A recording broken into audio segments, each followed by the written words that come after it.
A primeira igreja bíblica de Araçatuba posta este vídeo para a edificação das pessoas que assistem, mas incentivamos você a sempre frequentar e participar do culto e ministérios em sua igreja local, seguindo a ordem de Hebreus 10, 25, que diz: "Não deixemos de congregar, como é costume de alguns, antes admoestamo-nos uns aos outros, tanto mais quanto vedes que vai se aproximando aquele dia."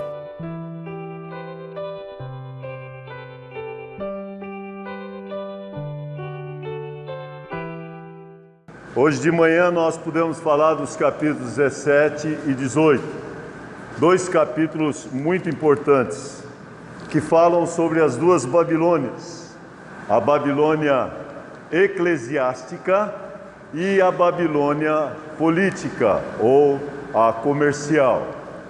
E nós gostaríamos que a igreja pudesse ir aprendendo esse alfabeto cronológico. Nós vamos repetindo, e a repetição é a cola da teologia, e a escatologia é parte da teologia, e é por isso que nós precisamos repetir. Então vamos ver se isso aqui funciona. Eu não estou vendo o sinal vermelho aqui, mas talvez é porque não está ligado, né? Melhora quando liga.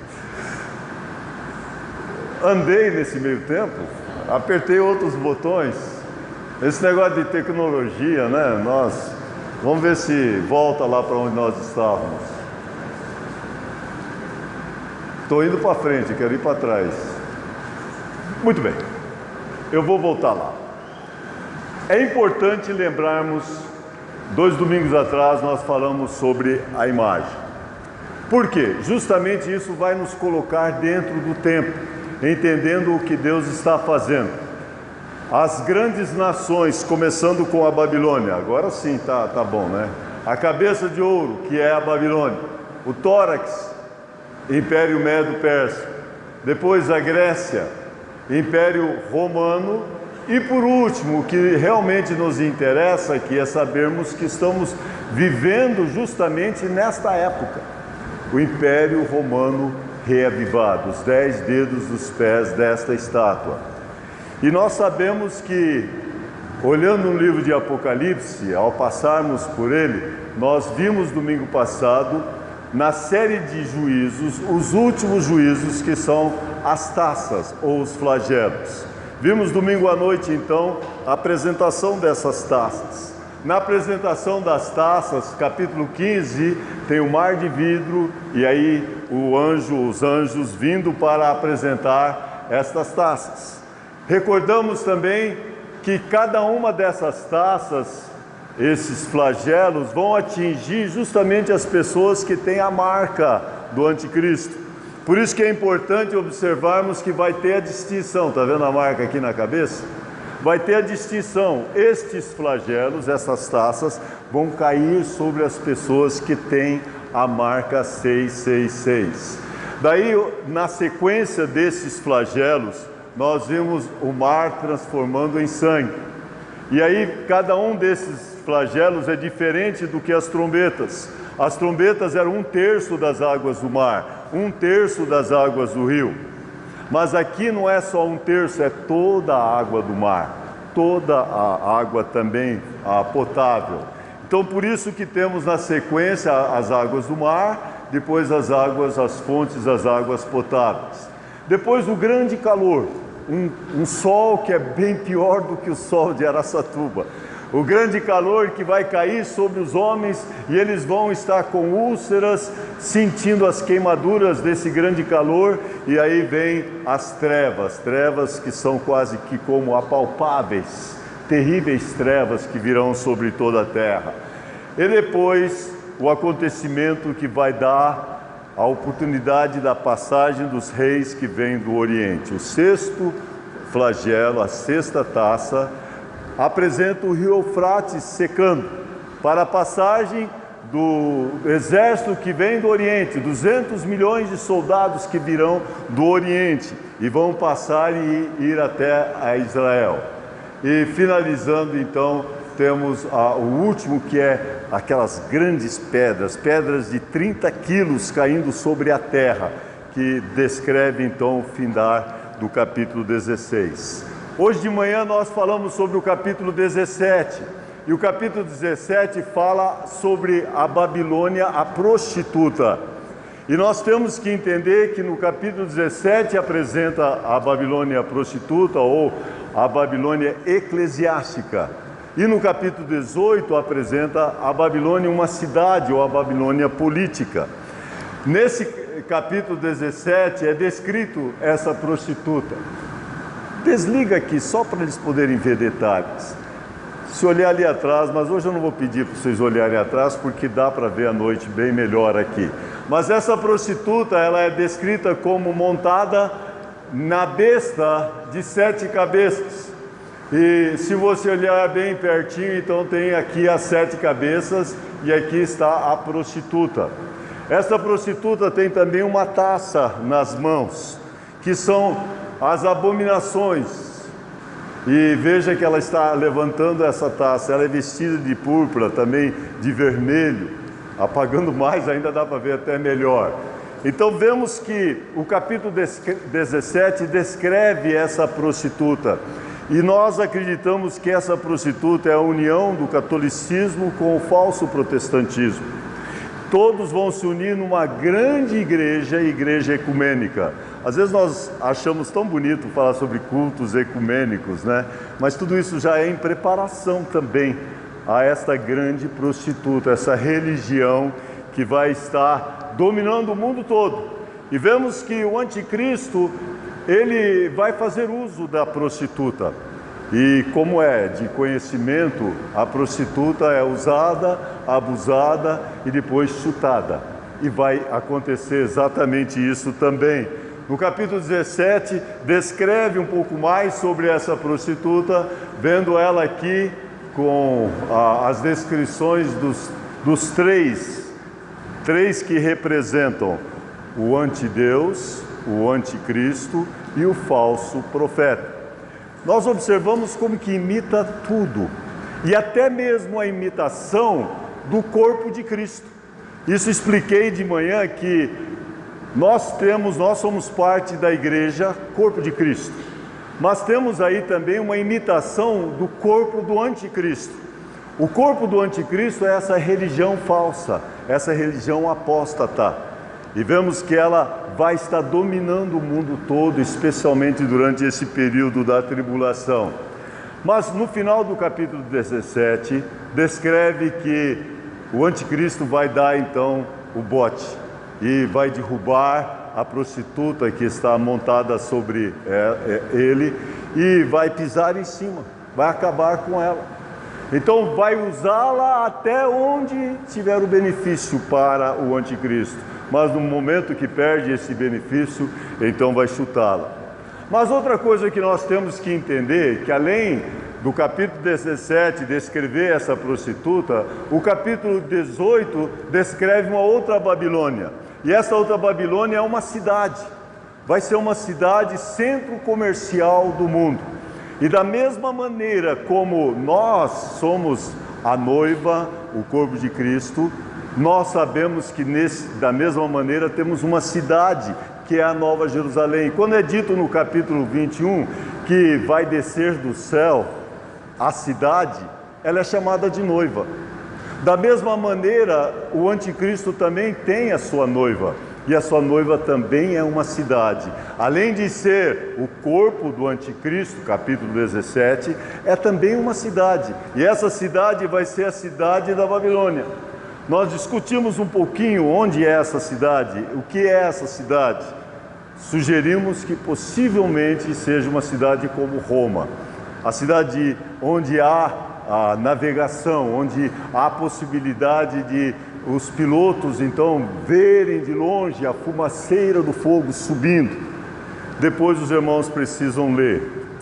Na verdade eu trouxe mais alguns batãos, mas no finalzinho, não sei se é batãos que eu falo, né? Mas de manhã entregamos. Quantos que não receberam, que leram o livro de Apocalipse, desde que eu comecei? Levanta a mão. Só você que bom. Na saída, pegue um batom ali com o pastor Reginaldo, com o pastor Jorge, que estiver ali atrás, né? Se o Reginaldo estiver ali atrás também, ele pode me ajudar. Já pensou? Você foi promovido, quase foi promovido para pastor, Reginaldo, hein?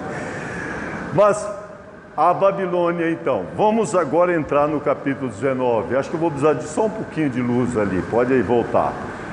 Quanto à campanha de Armagedon, eu vou pular e vou me referir aos acontecimentos aqui no final. Recordando, eu vou recordar só os acontecimentos durante a tribulação, começando com a letra K, L, M, N, O e P. É até onde nós vamos chegar hoje. Bom, tá bom. Vocês estão enxergando ali, né? A letra K começa aqui. Os acontecimentos durante a tribulação, os 4 cavaleiros de Apocalipse. Então lembramos os 4 cavaleiros de Apocalipse. Recordem comigo. O primeiro cavalo é o cavalo branco, representando o anticristo. O segundo cavalo é o cavalo vermelho, representando a guerra.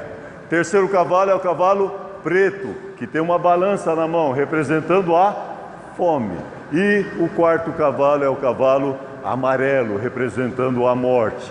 Então temos os 4 cavaleiros de Apocalipse, assunto bastante fácil. Depois nós temos na sequência, tem os selos, as trombetas e os flagelos. Os 4 cavaleiros representados aqui, depois os selos, as trombetas e os flagelos.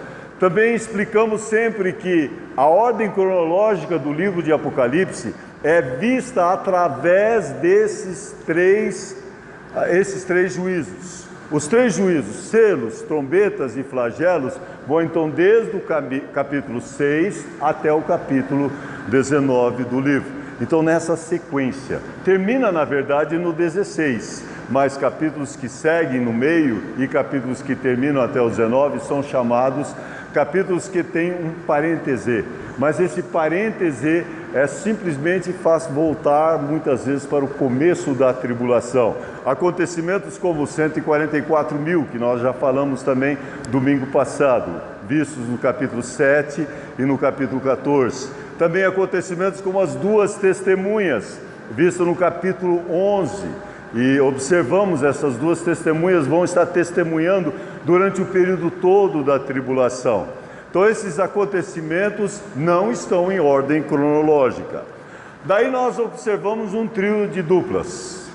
As 2 testemunhas, as 2 bestas e finalizamos hoje falando sobre as 2 Babilônias. Então K é os 4 cavaleiros de Apocalipse, aqueles que estão anotando, né?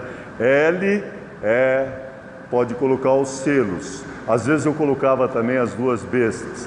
M, as 2 bestas. N, as 2 Babilônias. O, e chegamos então na letra O, que é bem aqui, descendo Jesus no dia da segunda vinda de Cristo. Na segunda vinda de Cristo vai se dar o Armagedon. Eu vou voltar lá para o texto do Armagedon, mas quero que os irmãos agora acompanhem alguns dos acontecimentos do capítulo 19. Abram suas Bíblias e acompanhem comigo. Capítulo 19 de Apocalipse. Mesmo ali, a folha vira. Capítulo 19. Depois destas, e é interessante como o Apocalipse fala muito essas expressões, depois destas. Quando chega no capítulo 4, fala depois destas, era depois das igrejas. Aqui, depois destas, são as 2 Babilônias. Depois destas, ouvi do céu como grande voz de numerosa multidão dizendo: Aleluia! A salvação e a glória e o poder são de nosso Deus. Então, como sempre estamos observando louvor ao Senhor. Aleluia, glória ao Senhor, amém? Lá no céu vai ter isso, aleluia, glória ao Senhor, amém? Amém, nós temos que louvar ao Senhor. E essas aleluias aqui são justamente por causa da destruição da Babilônia. E diz, porque verdadeiros e justos são os seus juízos, pois julgou a grande meretriz Quando fala sobre a grande meretriz, qual o capítulo que está falando? Os irmãos agora já devem saber bem. Quando fala sobre julgou a grande meretriz, capítulo 17, que corrompia a terra com a sua prostituição, e das mãos dela vingou o sangue dos seus servos. Segunda vez disseram, o que disseram? Vamos dizer juntos? Aleluia! E a sua fumaça sobe pelos séculos dos séculos. No momento que fala sobre a fumaça subindo pelos séculos dos séculos, está se referindo à Babilônia política. E aí continua, ouvi 24 anciãos. Quem são os 24 anciãos? Representam a igreja. E os 4 seres viventes, sempre fazendo algo que nos chama a atenção. Sempre estão louvando ao Senhor. Prostraram-se, adoraram a Deus. E ao que se acha sentado no trono, dizendo, vamos dizer juntos, amém, aleluia. Saiu uma voz do trono, exclamando, dai louvores ao nosso Deus, todos os seus servos, os grandes, temeis, pequenos, os grandes, todos. Então ouvi uma voz de uma numerosa multidão, como muitas águas, como de fortes trovões, dizendo, novamente, aleluia. Bem pentecostal lá no céu, né? Amém, né? Aleluia. Vocês têm medo de falar amém, aleluia? Que negócio é esse? Aleluia, louvor a Jeová. Amém, aleluia. Realmente, lá no céu vai ter bastante amém, aleluia. Continua.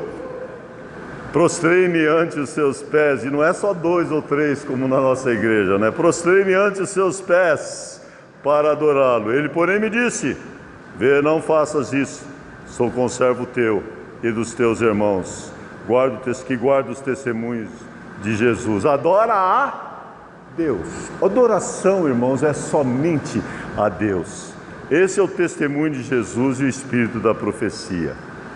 Bem, aí nós vemos no capítulo 19, então, esse louvor dado ao Senhor, continuamente, aquilo que nós já observamos nos capítulos 4 e 5, continuando no capítulo 6 e 7, aqui também, grande louvor é dado ao Senhor.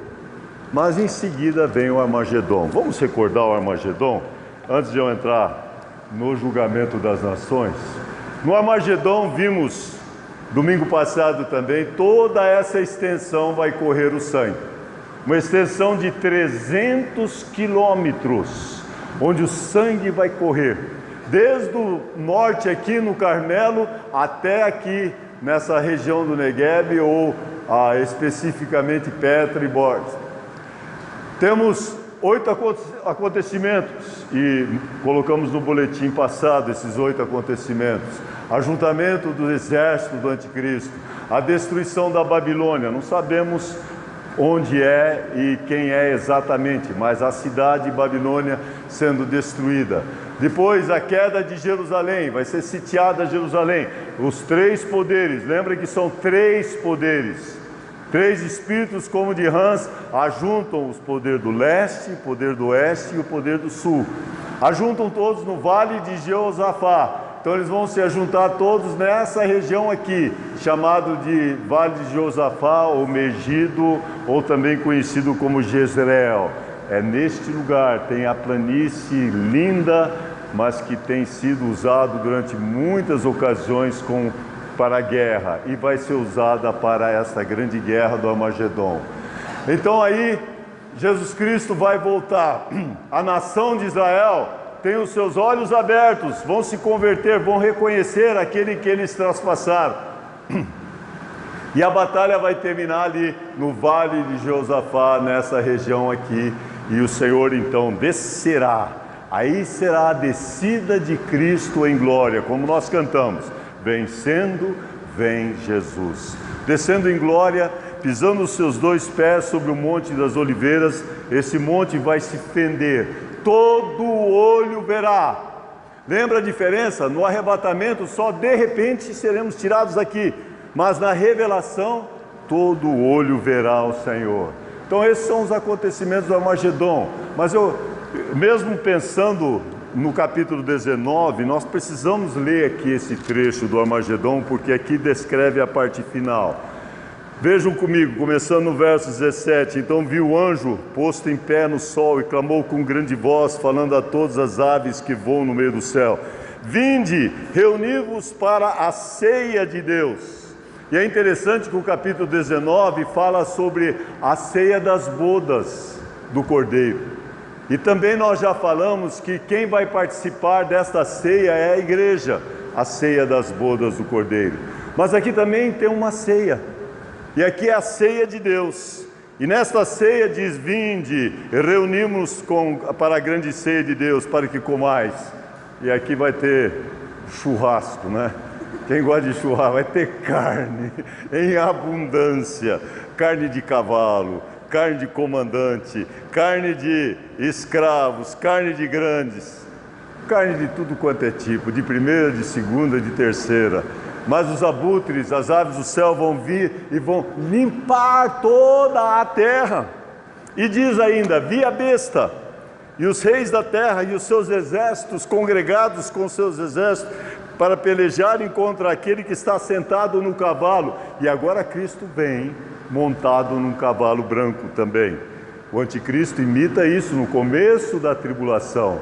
Mas aqui Jesus, nós já vimos também, ele vem montado no cavalo branco, nos versículos que nós não lemos hoje, mas fala que ele é o verbo de Deus, ele é o Senhor dos senhores, ele é o Rei dos reis, no texto anterior.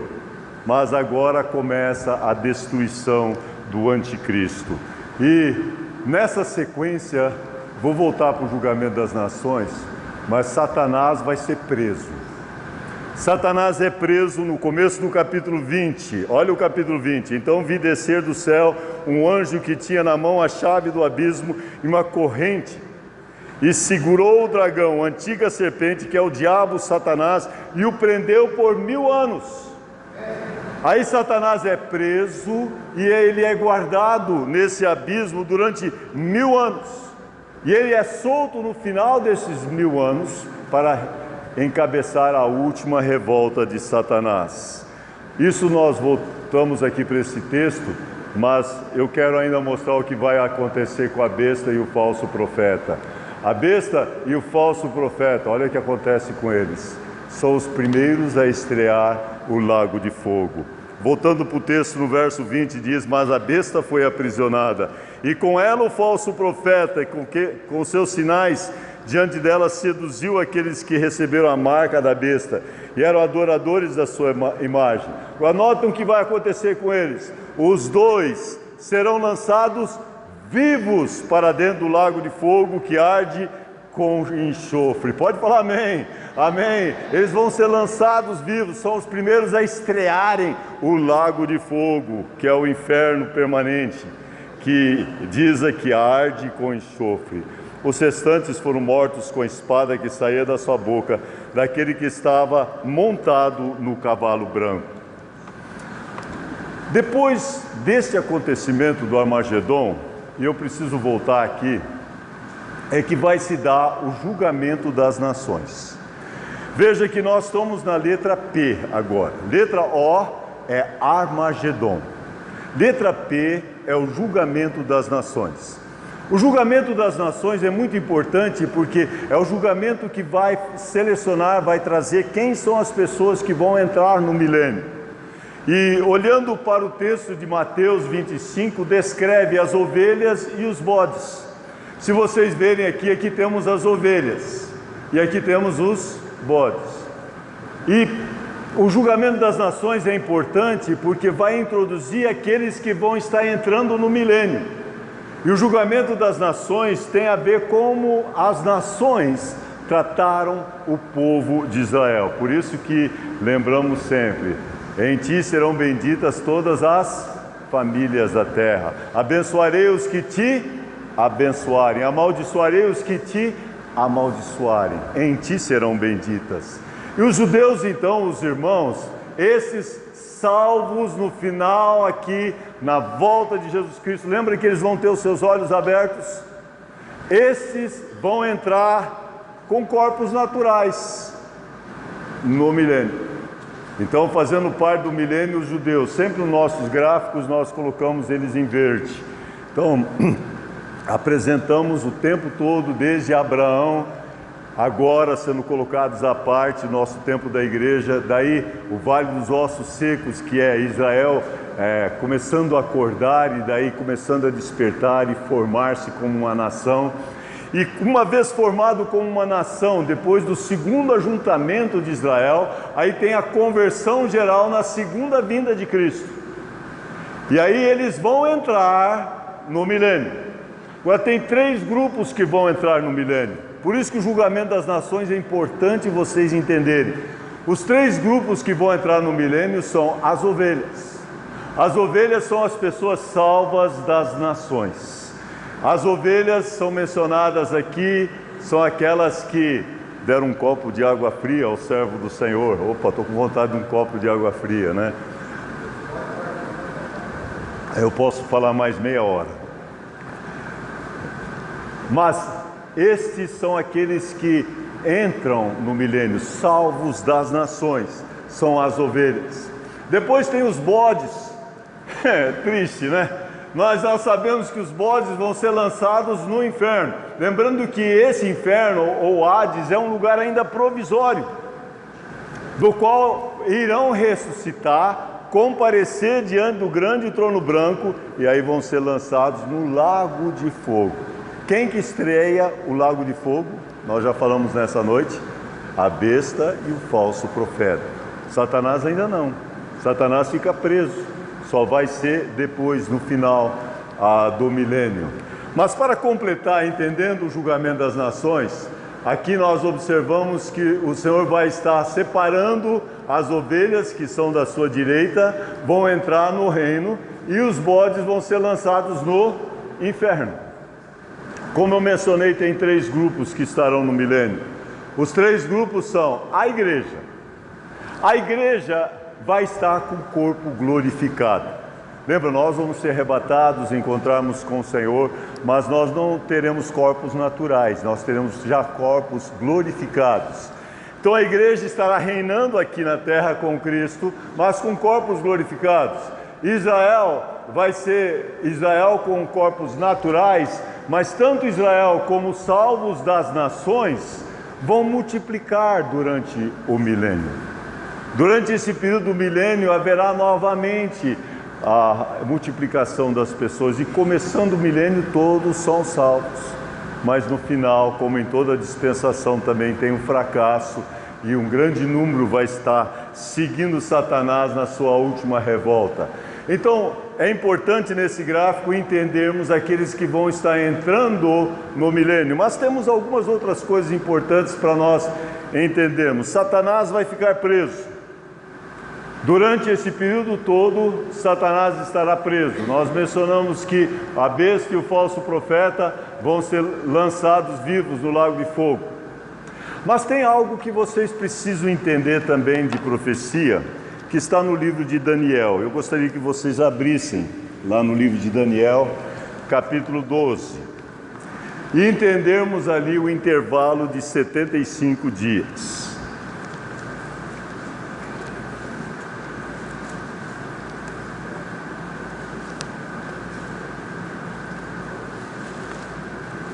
É bom que eu estou demorando, que vocês também estão demorando, né? Daniel, capítulo 12. Nessa hora o celular é melhor, né? Mas só nessa hora, porque é tão bom virar as páginas da Bíblia.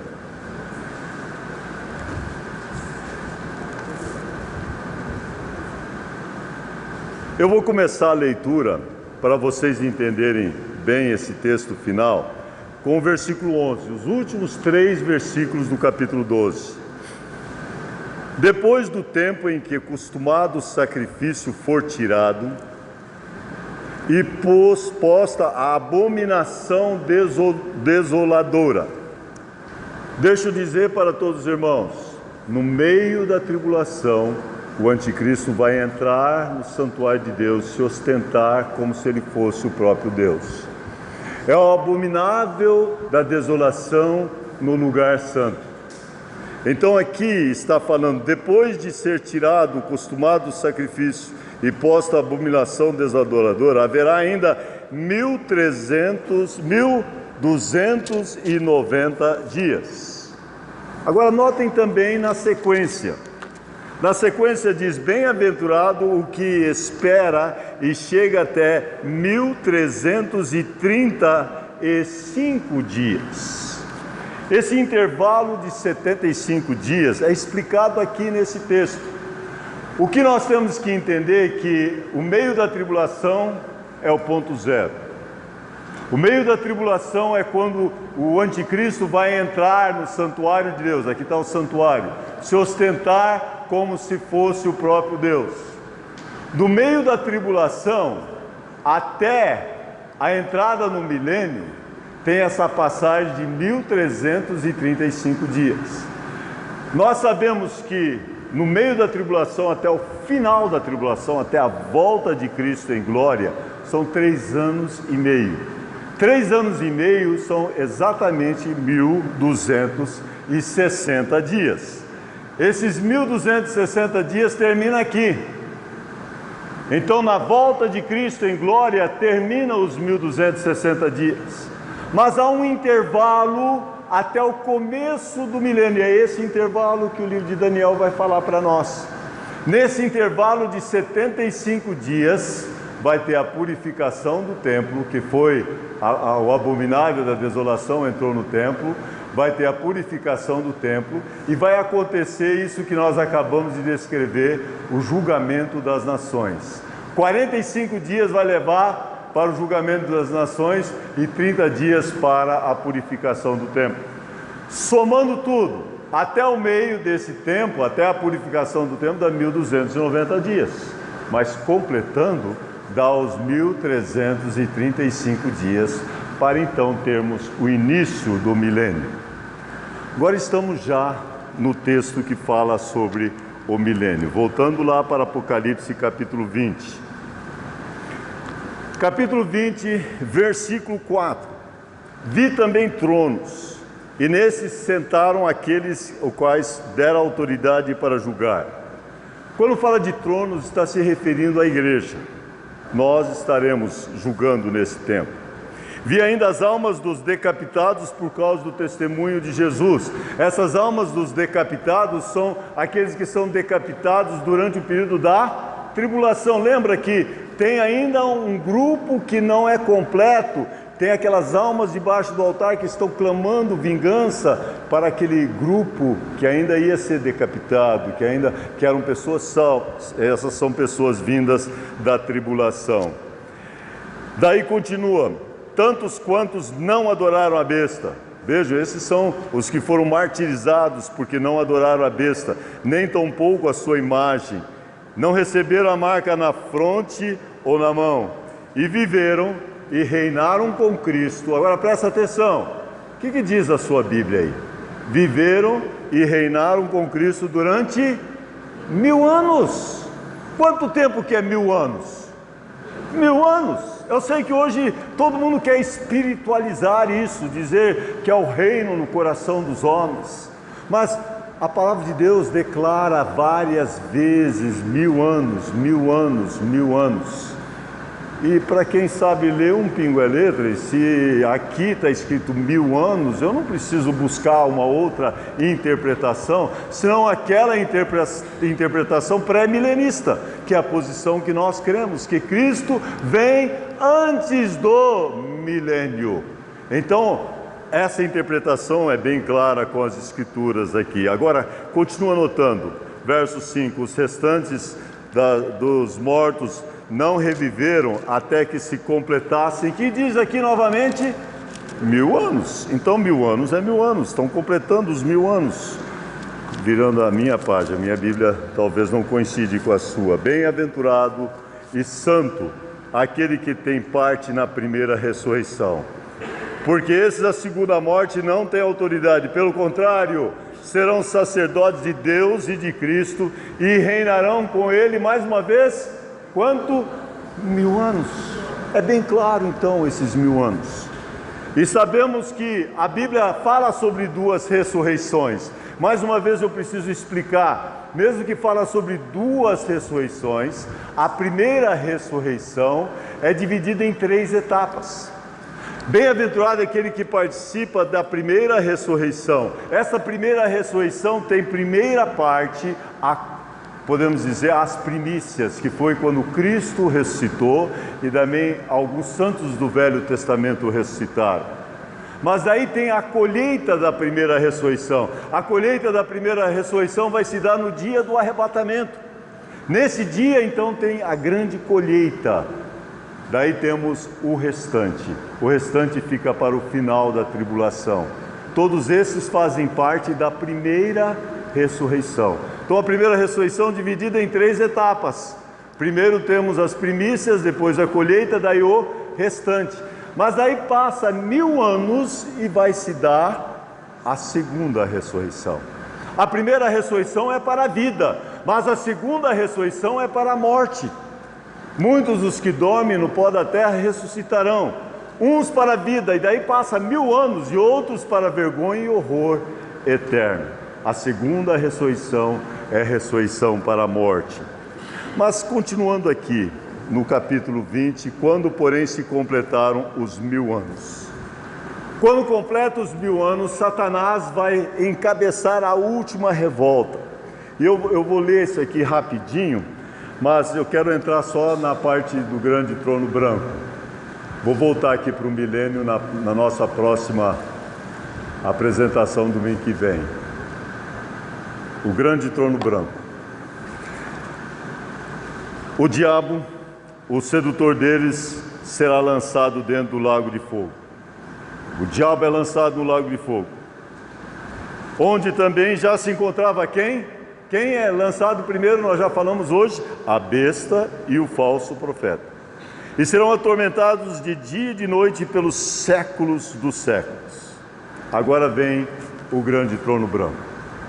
O que nós temos que entender, e muita gente não entende, é que o grande trono branco não é um juízo para nós.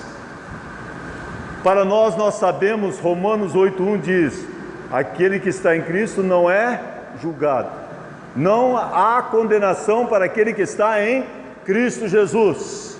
Agora pode dizer amém. Não há condenação para aquele que está em Cristo Jesus. Amém. Amém. Estão acordados. Não há, nós não entramos em juízo. Então esse juízo é para aqueles que não creram em Jesus Cristo. Mas esse juízo é para aquelas pessoas que já diz também, quem nele crê não é julgado. O que não crê, o que diz? Já está julgado. É para as pessoas que já estão julgados. Eles não creram, já estão julgados, vão comparecer diante do grande trono branco e daí serão lançados no lago de fogo. E veja como que descreve isso. Vi também os mortos, os grandes, os pequenos, postos em pé diante do trono. Então se abriram os livros, ainda outro livro, o livro da vida foi aberto. E nós falamos sobre esse livro da vida. Esse livro da vida era livro da vida do Cordeiro, de todos aqueles que são salvos, somente os que são salvos, que tem o seu nome escrito lá. O livro da vida foi aberto. E aqueles que não acharam o seu nome lá, eles vão ser julgados. E continua dizendo, e os mortos foram julgados segundo as suas obras, conforme o que se achava escrito nos livros. Agora vocês podem imaginar esse grande trono branco. Será um juízo dos incrédulos por tudo que eles fizeram de mal. Será juízo não por causa do pecado, mas pelas suas obras. Eles já estão julgados por causa dos seus pecados, mas serão julgados conforme as suas obras. E diz que os livros vão ser abertos. E deu o mar, verso 13, os que nele estavam. A morte e o além entregaram os mortos que neles haviam. E foram julgados, notem, um por um, segundo as suas obras. O juízo do grande trono branco é para aqueles que não creram, daí eles são julgados conforme as suas obras. E aí diz, então a morte e o inferno serão lançados para dentro do lago de fogo. Esta é a segunda morte, o lago de fogo. E se alguém não foi achado escrito no livro da vida, esse foi lançado para dentro do lago de fogo. não haverá escapatória. Esses livros vão ser abertos e aí vai ser vista a escrituração de tudo o que fizeram aqui na terra. Todas as obras más que praticaram. E serão julgados um por um e daí lançados no lago de fogo. Irmãos, nós estamos vendo um pouquinho sobre o que vai acontecer. Porque os incrédulos, uma vez que eles não creram em Cristo, eles serão lançados para dentro do lago de fogo. E não haverá mais escapatória. Não existe uma segunda chance. Não existe purgatório. Ou você crê e não é julgado, ou não crê e já está julgado. E se você não crê e já está julgado, você vai ser julgado também por suas obras. E daí será lançado vivo para dentro do lago de fogo. Hoje nós estamos terminando mais rápido, mas eu quero que todos abaixem as suas cabeças. Você está pronto para a volta de Cristo? A qualquer instante Cristo vai voltar. Mas nós sabemos que Jesus é bom, mas Ele também é justo. Se você não crer em Cristo como Salvador, você vai ser lançado no lago de fogo. Não vai ter escapatória. Mas se você crer, você vai ter a vida eterna. Nossa oração é que todos que estão aqui possam ter certeza da sua salvação. Possam ter crido em Cristo como Salvador. Mas pode ser que alguém aqui que ainda não tem certeza da salvação, gostaria de nessa noite tomar uma decisão, receber a Jesus como Salvador e não ir para esse lugar terrível, que é o lago de fogo. Se você está aqui nessa noite e não tem certeza ainda da sua salvação, faça uma simples oração a Deus assim: Senhor Deus, eu sei que eu sou pecador, eu mereço o inferno, mas nesse momento eu recebo a Jesus como meu Salvador. Quero viver para Jesus, quero estar preparado para o dia da volta de Jesus. Em nome de Jesus, amém. Ainda com os olhos fechados. Será que teve alguém que fez essa oração comigo nessa noite? Se você ainda não tem certeza da salvação e fez essa oração, levanta sua mão, nós queremos orar por você. Alguém? Ansioso você está esperando a volta do Senhor? Todos que estão aqui estão aguardando a volta de Cristo? Quantos aqui têm certeza da salvação? Estão preparados para encontrar com Jesus? Levanta sua mão. Amém. Graças a Deus. Bondoso Deus e Pai, nós não queremos que ninguém saia daqui sem Jesus. Vai ser horroroso o dia quando Jesus voltar para essas pessoas. Queremos sim que todos aqui vivam na expectativa da gloriosa volta de Jesus. Em nome de Jesus oramos. Amém.